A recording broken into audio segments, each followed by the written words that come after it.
నమస్కారం. లక్ష్మి చెప్పే కథలకు స్వాగతం. వీణులతో వీక్షించటానికి సిద్ధం కండి. ప్రియ సఖులు, ఇప్పుడు మనం ప్రముఖ హాస్య కథ రచయిత్రి శ్రీమతి రామాదేవి శాస్త్రి గారు రచించిన కాకమ్మ కబుర్లు వినేద్దామండి. బాసు గారు 90లు నిండిన వాళ్ళ పిన్ని గారిని చూసి రావటానికని ముంబై వెళ్ళారు. గాల్లో ఎగురుకుంటా. ఓ 4-5 రోజుల పాటు జంటలో ఒకరు, ఇంట్లో లేకపోతే రెండో వాళ్ళకి ఏమి హాయిలే హలా ఇలా అనిపించదు. లేదు అన్నారంటే వాళ్ళు ఖచ్చితంగా అబద్ధం చెప్తా ఉండినట్టే. నో డౌట్ అనుమానం. అయినా మీ సంగతి నాకేమిటికి లేదు. నేను మాత్రం పచ్చళ్ళు చేసుకుందును అచ్చంగా నా కోసం. పగలు రేయి పాడుకుందును నా కోసం. ఆ పైననే వేచి ఉందును నీకోసం అని గంతులేస్తా తిరిగేస్తున్నా ఇల్లంతా. టీచర్ గారి క్లాసుకు రాకపోతే పిల్లలకి ఎంత సంబరంగా ఉంటుందో అంత భలేగా ఉందిలే నాకైతే. ఆ హుషారులోనే స్నానమాడి చక్కటి చీరను సింగారించుకుని శబరి వేషం కట్టిన సుజాతల ఒక్కదాన్ని కూతవేటి దూరాన ఉన్న కూరగాయల కొట్టుకు ధైర్యంగా బయలుదేరిన. మా పెద్ద గేటు దాటి 4 హంసడుగులు వేసినానో లేదో వెనకాతల నుంచి, మీరు ఇందులోనే ఉంటారా? కూరగాయలకా, సూపర్ మార్కెట్గా అంట మాటలు వినిపించినాయి. ఆగి తిరిగి చూద్దును కదా, జీన్స్ ప్యాంటు, అడ్డచారాల టీషర్టుతో ఉండిన ఓ తెల్ల జుట్టు పెద్ద ఆయన. నాది తెల్ల జుట్టే కాబట్టి చాలా చనువుగా నవ్వుతా అడిగినట్టున్నాడు. జవాబులు చెప్పినాక తాను కూరగాయల కోసమే వస్తా ఉన్నట్టు చెప్పి నా పక్కనే ఫుట్పాత్ మీద నడక మొదలుపెట్టారు. పిచ్చాపాటి మాట్లాడతా. ఎక్కడ ఉద్యోగం చేసింది, ఎప్పుడు రిటైర్ అయ్యింది, ఎంత సంపాదించింది వివరంగా చెప్పేశాడు. అవన్నీ నాకెందుకో మరి. నా మౌన సమాధిని పగలగొట్టుకొని నేను చచ్చినట్టు బయటికి రావాల్సి వచ్చింది. నన్నే ఎప్పుడు చూడలేదంట, కానీ బాసు గారు బాగానే తెలుసంట. ఏమి మాట్లాడతారండి బాబు అందరితోనూ, పలకరించిన వాళ్ళు పాపాత్ములు అనుకోండి అంటూ పక్కపక్కలాడారు. అక్కడికి తనేదో శుద్ధపూస అయినట్టు. నేనెవరో తెలియకపోయినా కబుర్లు మొదలెట్టలేదు. అవునండి, మనుషులకి వయసు పెరిగే కొద్దీ చాదస్తము వాగుడు ఎక్కువైపోతాయి ఏమిటో అన్న విచారం పడతా. అంతలో కూరగాయలు కొట్టొచ్చేసింది. నేను గంపల్లో కన్నుల పండుగగా సర్దున్న రంగురంగుల కాయగూరల్ని సంబరంగా కళ్ళ నిండా నింపుకుంటా నిలబడిపోయిన నిమిషం పాటు.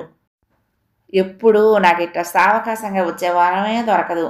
కరేపాక నుండి కారు కొనటం వరకు బాసుగారే బాధ్యత తీసుకుంటారు.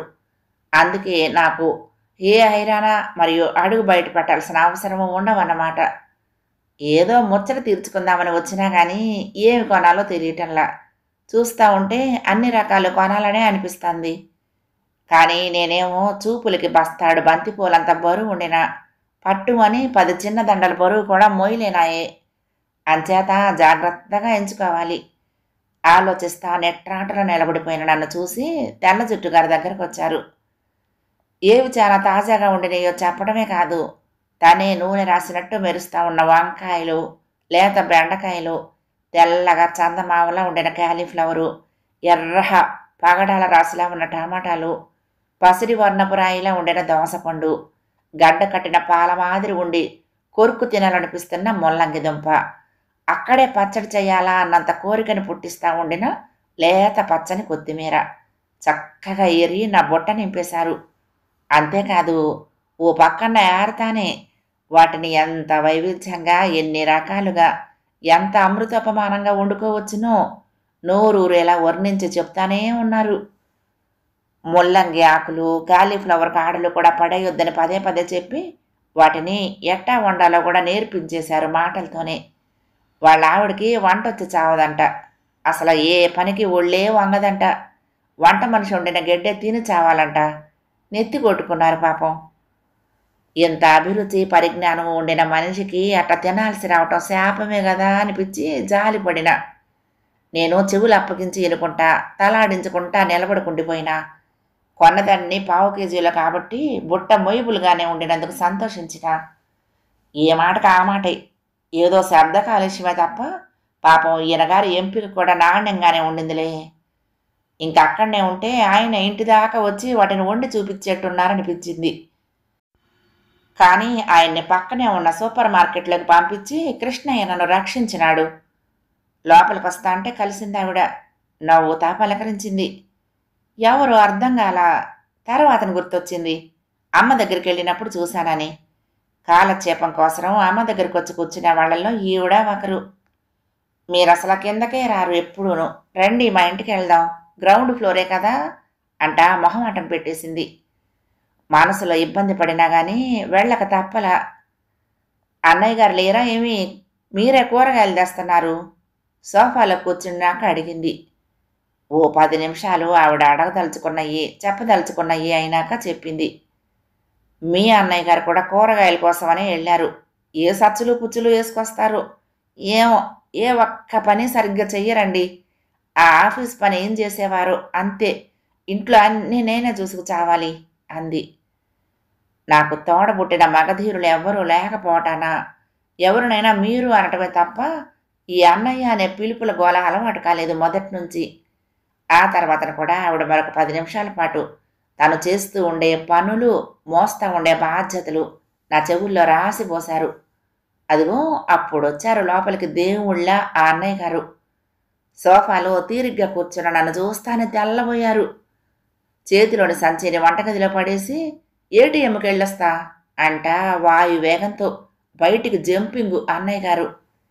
నేనైతే ఇంటికొచ్చేసి ఉండినా. పాపం అన్నయ్య గారే వచ్చుండినారో లేరో మరి. ప్రపంచ తెలుగు మహాసభలు.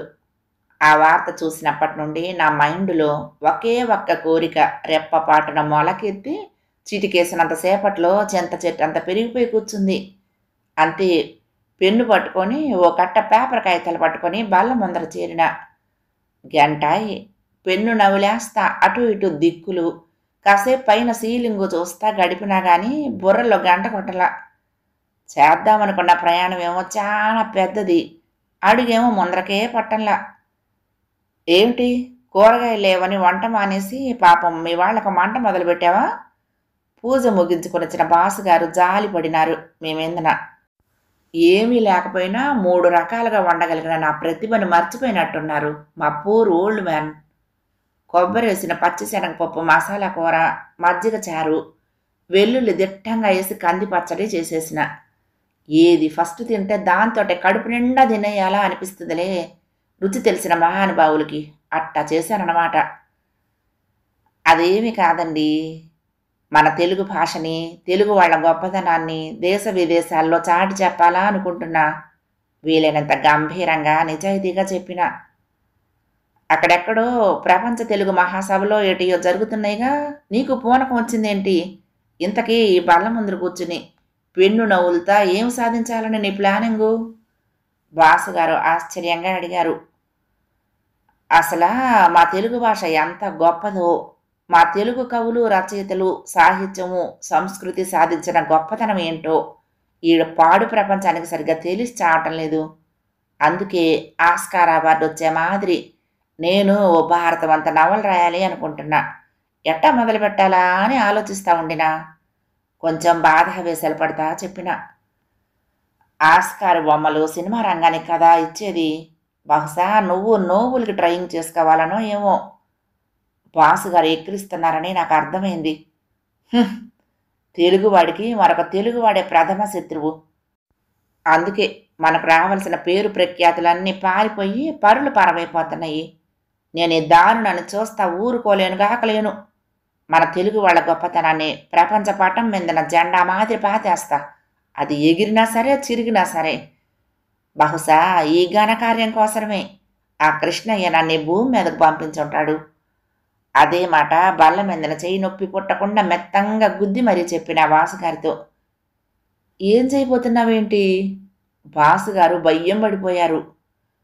ముందుగాల మహా తెలివైన పరమనీచ నికృష్ట దుర్మార్గ పొగరుబోతూ అడవి తుప్పల్లా నెత్తి మీద మొగం మీద కూడా పెరిగిన బొచ్చుతో అచ్చోసిన ఆంబోతులా ఉండేటి హీరోగాడిని తీసుకొని ఓ నవల రాసి పడేస్తా. వాడు తలుచుకుంటే ట్రంప్ అకౌంట్ను కూడా హ్యాక్ చేయగలడన్నమాట. ఆడి పక్కన ఇంకో ఆడనాగు లాంటి దరిద్రపు కొట్టు హీరోయిన్ను పెడతా. ఓ 5-6 ఇళ్లనే పెడతా అన్ని రంగాల్లో నుంచి. వాళ్ళందరి అరాచకాలని చేపల వల మాదిరి అల్లిపడేస్తా. అద్దరిపోయే నవలగా రాసి పడేస్తా. కళ్ళను మెరిపిస్తా చెప్పిన. ఛీ! అట్ట రాస్తే ఎవరైనా చదువుతారంటావా? ఏమీ తెలియని, లోకజ్ఞానమే లేని బాసగారు కంపరంగా చూస్తా చేదరించుకున్నారు. నాకెంత జాలేసిందో. ఈనాటి జనాల అభిరుచి గురించి బొత్తిగా ఆలు కూడా తెలియవబ్బా ఈయన గారికి. సరస్వతీదేవి సిగపువ్వు లాంటి సాహిత్యంలో చేతబడుల్ని, క్షుద్ర పూజల్ని, మాఫియా రంగాన్ని, ఇంకా ఇంగ్లీష్ నవల్లోని చెత్తనంతా పోటీలు పడతా మరీ కాపీ కొట్టి ఎత్తిపోస్తా ఉంటే పాఠకులు ఆపగాదరంగా చదవటం లేదా? గుండె ఊసులాడించిన ఆనాటి కొండగాలే ఆ తర్వాత కాలాన కోకెత్తికెళ్ళిందని గగ్గోలు పెడతా ఆడపిల్ల చిందులేస్తా ఉంటే ఆనందంగా చూడలేదా ఏమి? రేపులు చేసేదానికి మాదిరి హీరో మీదకి హీరోయిన్ ఎదవ డైలాగులు చెప్తా ఎగబడతా ఉంటే హుషారుగా విజిల్స్ కొడతలేదా? తల్లి, తండ్రి, గురువు, పెద్దలు అన్న బుద్ధే లేకుండా ఎవరి మీదనైనా కుళ్ళు జోకులేస్తా నోటికొచ్చినట్టు వాగుతా ఉండే అతి తెలివి చిల్లరగాళ్ళని కోళ్ల మాదిరి మనుషుల్ని తెగ నరుకుతా రక్త పేరుల్ని పారిస్తా ఉండే యానిమల్స్ని దర్శక దౌర్భాగ్యులు సృష్టించి సమాజం మీద కుదురుతా ఉంటే కళ్ళు అప్పగించి చూస్తా కాసలు వాని కురిపించటం లేదా?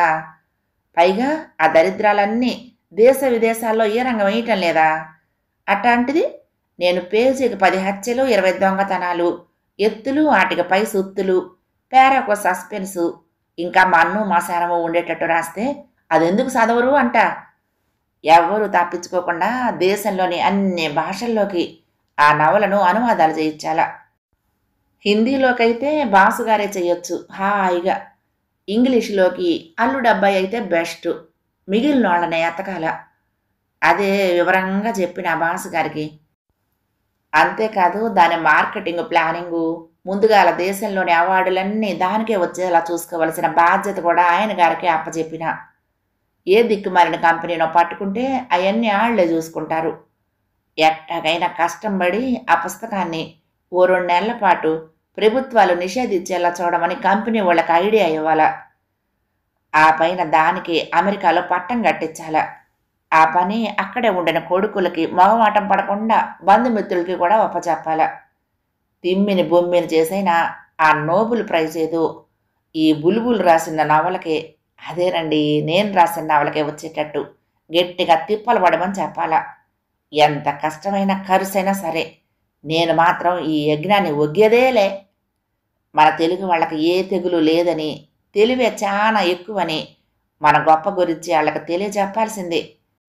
ఈ భూమి మీద ఉన్న తెలుగు జీవులందరి తరపున ఈ సంవత్సరం శివరాకర్లో ఇదే నా భీష్మ ప్రతిజ్ఞ. మన కీర్తి పతాకం నేనే ఎగరేస్తా ఎట్టాగైనా ఎప్పటికైనా.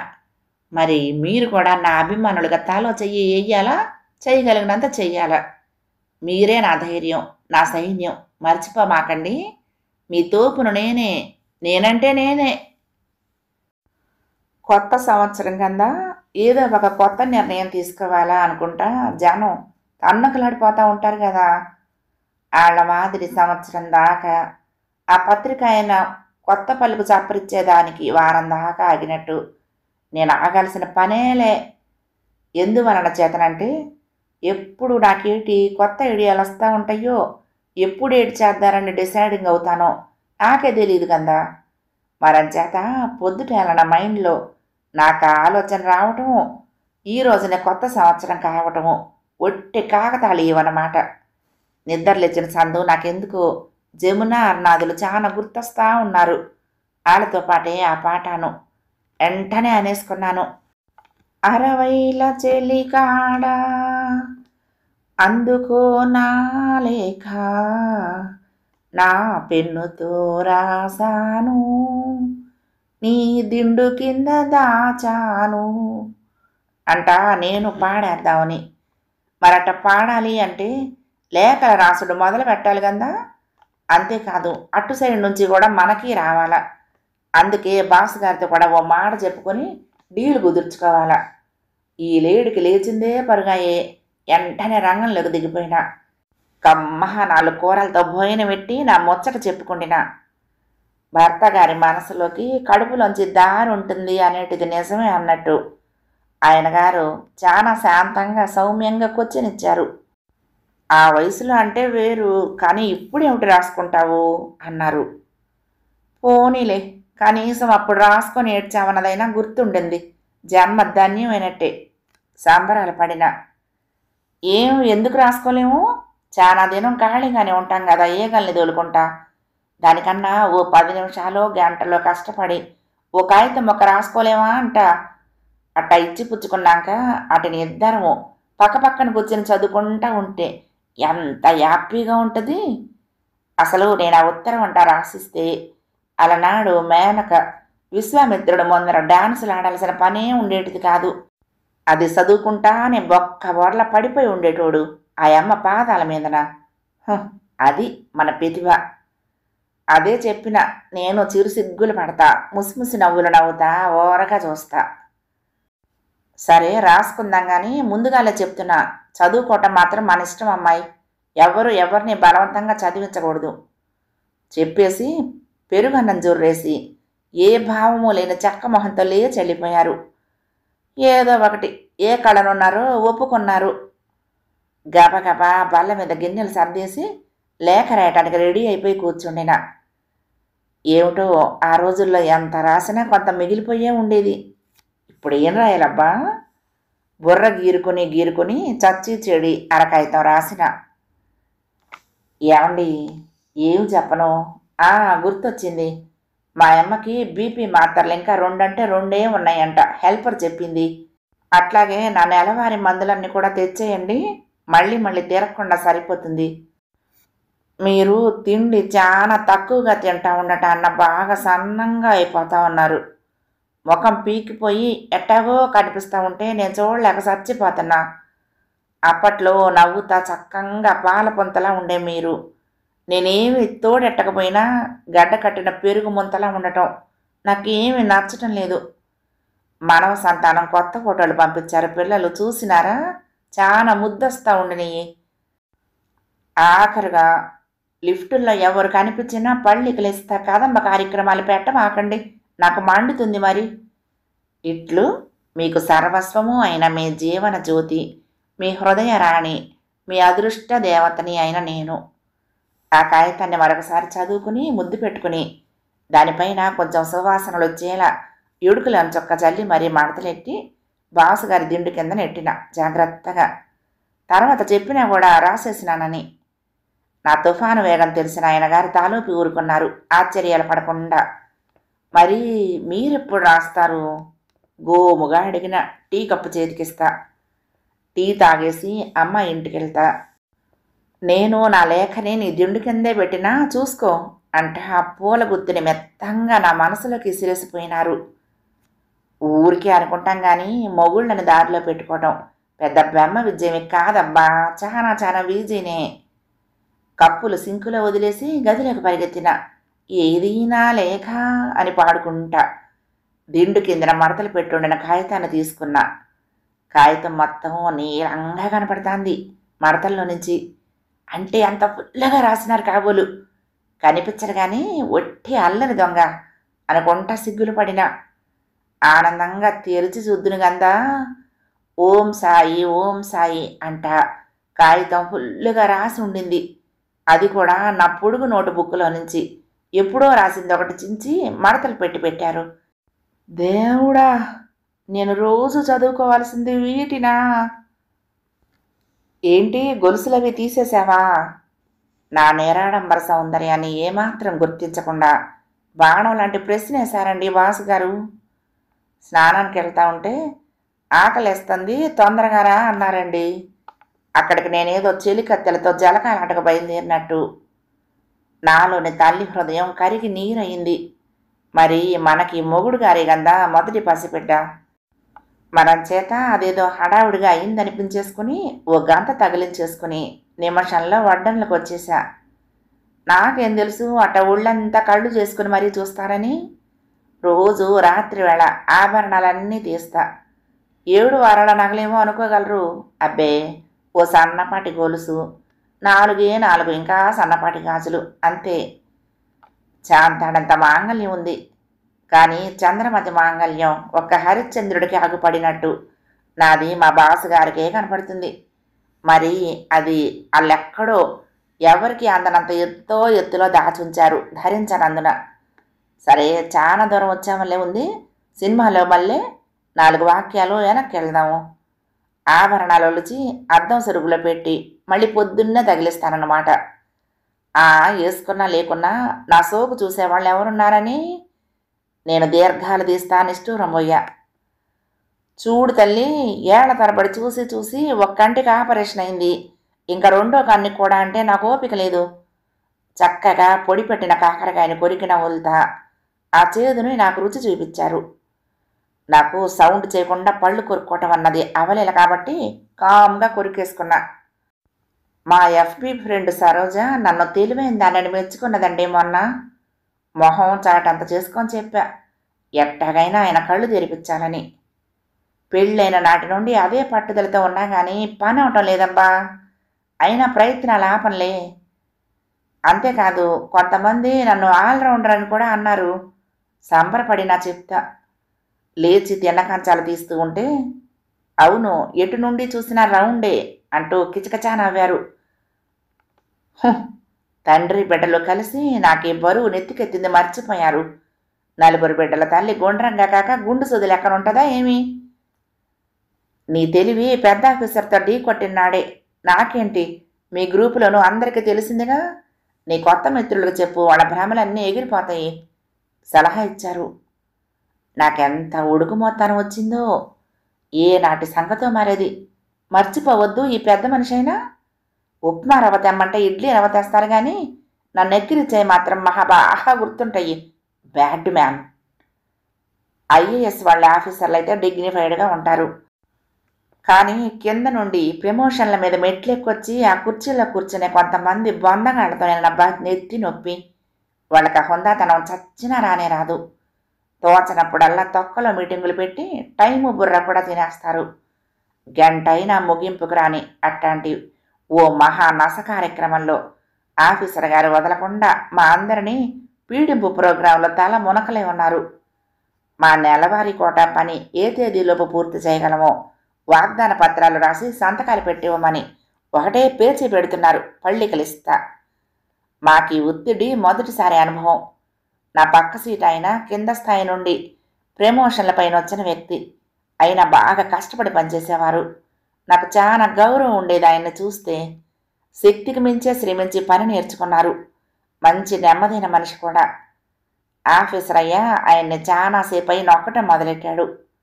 ఇంక నేను ఊరుకోలేకపోయినా. సార్, ఆయన మాకన్నా కూడా ఎంతో బాగా పనిచేస్తున్నట్లు లెక్కండి. నిజానికి మీరంత ఒత్తిడి చేయటం సరికాదండి అనేశాను. అంతా నిశ్శబ్దం. మధ్యలో నీకెందుకు అన్న భావం కొందరు చూపుల్లో. అబ్బే అది కాదు, ఏదో ఆయన్ని ఎంకరేజ్ చేద్దామని అంతే అన్నారు ఆ తెలుగు ఆఫీసర్ గారే ముందుగా తేరుకొని. అప్పుడైనా నేను ఆగిపోవచ్చును కదా. ఓహో, మొదలు పెడితే మరి ఆగేదే లేదు మనం. దేనికైనా ఒక ఉదాహరణ చెప్తే కానీ విషయం చెప్పినట్టే ఉండదు నాకు. ఏమండి, మీరెంత ఎంకరేజ్ చేసి ఈ బల్లెత్తు ఎత్తు నువ్వెత్తగలవు అంటే ఎత్తగలరా అండి ఆయన? పని అంతేనండి. ఎవరి శక్తికైనా ఓ పరిమితి ఉంటుంది కదండి అన్నా వినయంగానే. మా వాళ్ళందరూ నాకే సటాగా చూశారు, కళ్ళు పెద్దవి చేసి. ఆ తర్వాత 5 నిమిషాల్లో ఆ దిక్కుమాలిన మీటింగ్ ముగిసిపోయి వచ్చి సెక్షన్లో పడ్డాం అందరం. ఇంకా అందరూ ఒకటే నవ్వులు నన్ను ఆట పట్టించటము. మీకు ట్రాన్స్ఫర్ గ్యారంటీ అంట. ఏమీ కాలేదు. శుభ్రంగా 15 ఏళ్ళు అక్కడే పనిచేశా. అందుకేనబ్బా నేను అసలు నోరు విప్పంది. బాసుగారి భూతదయకి ఆకాశమే హద్దు. అది వారికి తండ్రి గారి నుండి సంక్రమించిన వారసత్వపుటాస్తి. ఆయన తండ్రి గారు బాల్యంలో అటక మీద ఓ షూ బాక్సులో పాము పిల్లను పెంచుతాంటే అది కాస్త వాళ్ళ ముక్కో పిష్టి తాతగారి కంటపడి ఆ బాక్సులోని పిల్లని బయట పిల్లాన్ని కూడా చిత్తకొట్టారంట. తండ్రి గారిని తలుచుకొని గర్వపడతా ఎప్పుడు చెప్తానే ఉంటారు. అట్టాగే మొక్కలన్నా కూడా తండ్రి తనయులకు తగని ప్రేమ. ఎంతో అస్తారబతంగా వాటి పెంపకాలు. కొత్తల్లోనైతే అరచేత తాకంగానే తెగిపోయిన మల్లె తీగ లేత చిగురును చూస్తానే బాసుగారు అరిచిన అరుపులు ఇప్పటికీ నా చెవుల్లో రింగ రింగ రోజస్ అంటా గింగిర్లాడుతానే ఉన్నాయి. ఈయనగారు మొక్కల్ని కుక్కల్ని మాత్రమే కాక కాసింత మనుషుల్ని కూడా ప్రేమిస్తే బావుండు అనుకుంటా. బాత్రూంలో బావురుమనుకున్న రహస్యంగా. ఆయనది అంత ఘాటు ప్రేమ అన్నమాట. కుక్కలకి మొక్కలకి జత కుదరనిదే అయినా అట్లాగే లాక్కొచ్చాము వాటి నచ్చని కాపురాన్ని. ఒకటే కుక్కయితే దాని జీవితం ఎడారైపోతుందని జతగా మరోటి. వాటి అన్యోన్య దాంపత్యానికి తీపి గుర్తులుగా గుణగుణమంటూ వాటి పిల్లలు. వాటికి నడ్డి విరిగేలా నా సేవలు. రామచంద్ర, స్వర్గమో నరకమో తెలియని అయోమయపు జీవితం అబ్బా అది. ఆ నేలపైన జీవాలతో సరిపెడితే మా చరిత్ర ఏముంది? ఇల్లు కట్టుకున్న కొత్తల్లో ఎనకేపంతా ఎకరాల ఖాళీ స్థలము. అక్కడక్కడ చిన్న పెద్ద చెట్లును. ఆదివారం పొద్దున్నే కోడి కూర తెచ్చి వంటగది వెనకాల అరుగు మీదెట్టి శుభ్రం చేస్తా ఉంటే ఎక్కడి నుంచో రివ్వుమంట ఓ కాకమ్మ పిలవని పేరంటాల్లా వచ్చి విందుకు హాజరు గోడ మీద. ముచ్చట పడిన బాసగారు చక్కగా గోడ మీదనే ముక్కల ఒడ్డింపులు. కనువిందుగా సాగింది వ్యవహారం. పిల్లలు కూడా సంతోషంతో మురిసి మొక్కలై వాళ్లకు లేకపోయినా పర్లేదు మొత్తం వడ్డించేయమని రెచ్చగొట్టారు తండ్రి గారిని. మసాలాలు నూరటాలు వండటాలు తప్పుతుందిలే అమ్మని నేను నెట్రాటలా నిలబడి చూస్తా ఉండిపోయా. అంతం కాదు ఇది ఆరంభమని నాకు మాత్రం ఏమి తెలుసు? తర్వాత వారం ఆ తెలివైన కాకమ్మ పెట్టిన మొక్క పెట్టినట్టే నోట గరుచుకుపోయి ఎక్కడో దాచుకుని సెకండ్లో బంధుగణంతో సహా తిరిగొచ్చింది. ఆ తర్వాత వారం వారం అది ఆనవాయితీగా మారటంతో వాటి కోసం విడిగా కొంత తేవటం మామూలయ్యింది మా మనసున్న మహారాజుకి. గోడ మీద మిగిలిన చిన్న చిన్న తొనకల్ని చీమలు గోకుతూ ఉండేవి శుభ్రంగా. ఆ స్థలాలు చెట్టు చేమ అంతరించిపోయి సినిమా హాలు ఇతర కట్టడాలు వచ్చే వరకు మా కాకబంధం 3 కాకులు 6 మొక్కలు అన్నట్టుగా సాగింది. ఏది ఎప్పటికీ ఉండదు కాబట్టి ఆ తర్వాత వాటికి మాకు ఎడవాటి తప్పలేదు. ఈలోపు మేము నాటిన జామ, సీతాఫలం, సపోటా చెట్లు పండ్ల రూపంలో మాపై ప్రేమ వర్షం కురిపించడం ఆరంభమైంది. అదృష్టవశాత్తు మాకు ఫలభోజన కాంక్షలు లేకపోవడంతో వాటి జోలికి పోయేవాళ్ళం కాదు. అయినప్పటికీ మాకు బాసుగారుండే హెచ్చరికలు తప్పలేదు. పక్షులు, ఉడతలు వగైరాలు మాత్రమే వాటిని భుజించవలే. మనము అనగా మానవాధువులము మార్కెట్ నందు కొనుక్కునైనా మెంగగలము గనక పండ్ల చెట్లు మాకు నిషేధిత ప్రాంతాలైనాయి. అప్పుడప్పుడు వచ్చే చిలకమ్మలు, చెట్ల మీద పరుగులు తీస్తూ ఉండే ఉడతమ్మలు, రాత్రిళ్ళు షికారుకొచ్చే గబ్బిలాలు, ఎలుకలు వగైరా జీవులు వాటితో పండుగ చేసుకునేవి. సగం కొరికేసిన పండ్లు చెట్ల మొదళ్లలో పడి పండిపోయి దీనంగా చూస్తే ఉండేటి మా ఏపు. పిట్టలన్నీ పొట్ట పగిలెట్టు తిన్నా పదుల సంఖ్యలో పండ్లు మిగిలిపోయినప్పుడు మాత్రమే కోసి అందరికీ పంచడానికి అనుమతి దొరికేది. అక్కడితో ఆగితే ఇంకేముంది? మరో మహత్తర కార్యక్రమాన్ని ఆరంభించారు అలుపు సూలుపు ఎరగని అయ్యగారు. ఓ పిచ్చుకల జంట వంటింటి వెనకున్న ప్రహరీ గోడ మీద కిచకిచలాడాయి. ముద్దొచ్చి కుప్పిడి బియ్యపు గింజలు గోడ మీద పొడవునా పోసిన. అంతే, ఆనాటి నుండి వాటి పెంపకం నాకు అప్పగించబడింది అడగని వరంలా. సర్వకాల సర్వావస్థల ఎందునూ ఆ గోడ మీద బియ్యం గింజలు, అన్నపు మెతుకులు పుష్కలంగా కనిపించి తీరవలసిందే. గోడ ఖాళీగా కనపడింది అంటే నా నిర్దయకు లుక్కులతోనే చుక్కలు చూపించేవారు. ఏది ఏమైనా అట్ట ఆ గోడ మీద పోట్లాడుకోకుండా కూర్చుని పిచ్చుకలు, ఉడతలు, గువ్వలు పంక్తి భోజనాలు చేస్తూ ఉంటే చూడటానికి ఎంత సుందరంగా ఉండేదో. మనుషులు ఎందుకెట్టా ఉండరు గందా. మెల్లగా ఒక్క జంట కాస్త పలు జంటలయ్యి పెట్టింది పెట్టినట్టు మాయం చేసేవి. పప్పు కలిపిన అన్నమైతే ఒక్క నిమిషమే ఎక్కువ వాటికి తినేందుకు. అంతిష్టం. అవట్లా తిని తిని చక్కగా లడ్డూల్లా తయారైనయో లేదో. ఎక్కడి నుంచి వచ్చి చచ్చిందో. చిన్న గంపంతున్న పిల్లి చచ్చేట్టు కాపు కాసి మరీ వాటిని చప్పరించేయటం మొదలుపెట్టింది. తర్వాత ఇప్పుడు మట్టిలో వాటి రెక్కలు ఈకలు కనపడేవి. గుండెను పిండేస్తా. ఆ పిల్లి రాక్షసి దెబ్బకు అవి కాస్త పారారు. పోనీలే, ఎక్కడో చోట బిడ్డలు బతుకుంటే అంతే చాలే అనుకున్నా. అది కాకుండా మధ్యలో ఓసారి వారం పాటు ఓ వానర రాజ్యం విహరించి వెళ్ళింది ఇంటి చుట్టూరా చెట్ల మీద. తను రోజు హనుమాన్ చాలీసా చదువుతూ ఉండటం వలన సాక్షాత్తు ఆయనే అట్ట పలకరింపులకొచ్చుంటారని బాసుగారు పులకరించిపోయారు. నేను మాత్రం అది లోపలికొచ్చి ఆదరంగా ఆయన్నో మమ్మల్ని ఆలింగనం చేసుకోకుండా ఉంటే చాలు అని లోపల లోపల భీతి తెలుతూ ఉండేదాన్ని. దాన్ని చూస్తానే గబగబా అరటిపండు ఒలిచి కోడిగుడ్డు పగలగొట్టి గోడ మీద పెట్టడం వంటి ఆయన గారి భక్తితో కూడిన అతి ప్రేమపూరిత చర్యలకు అది హడలిపోయిందో లేక చిరాకొచ్చిందో గాని కనపడకుండా పోయిందిలే. అంతేకాదబ్బా, మా పెంపకంలో ఓ గోవాల జంట శాశ్వతంగా ఉండిపోయింది. గూడు కట్టుకుని పిల్లల్ని పెట్టుకుంటా ఉండేది. ఎప్పుడు ఏదో ఒక మూలన తేనె పట్టు ఏళ్లాడుతూ ఉండేది. అన్ని రకాల పూలు ఒకే చోట ఉండటాన హాయిగా ఎక్కడా పడి తిరగకుండానే తేనె దొరుకుతుందన్న విశ్వాసం కూడా లేదబ్బా ఆటికస్సలా. బాసుగారికి మా చిన్న బాలుడికి కూడా వాటి కాటును రుచి చూపించినాయి. బాసుగారి ఫేసు సరిగ్గా గీత గీసినట్టు సగభాగం పొంగింది బూరె మాదిరి. భలే తమాషాగా ఉండిందిలే. డాక్టరు మందులు తప్పలేదు తండ్రి కొడుకులకి.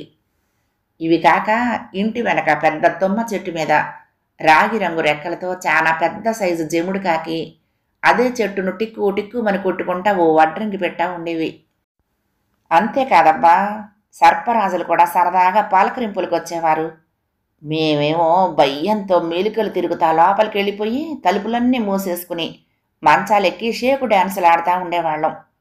బాసుగారు మాత్రం రాకూడని సమయంలో పేకాటకొచ్చిన మిత్రుణ్ణి అయిష్టంగా సాగనంపినట్టు అమితాబ్ బచ్చనంత కర్ర పుచ్చుకొని బుజ్జగిస్తా ఎట్టాగొట్టా దాన్ని బయటికి పంపేసేవారు. అట్టా జీవజాలంతో ముడిపడిపోయిన ఆనాటి మా జీవితాలు తిరిగి రాని సుందర స్వప్నాలు. ఇక్కడా చెట్టు చామాకి పక్షి జనాభాకి కొదవలేదు. ఆయన పుణ్యాన నేను జీవజాలం అన్నింటినీ ప్రేమించడం నేర్చుకున్నా. మరికొన్ని కబుర్లు తర్వాత వీడియోలు. మీకు ఈ కబుర్లు నచ్చితే తప్పకుండా లైక్ చేయండి, షేర్ చేయండి, కామెంట్ చేయండి, సబ్స్క్రైబ్ చేసుకుని నన్ను ఎంకరేజ్ చేయండి. ఉంటానండి. ప్రేమతో లక్ష్మి, కృష్ణాతీరం దుర్గమ్మ సన్నిధానం. నమస్తే.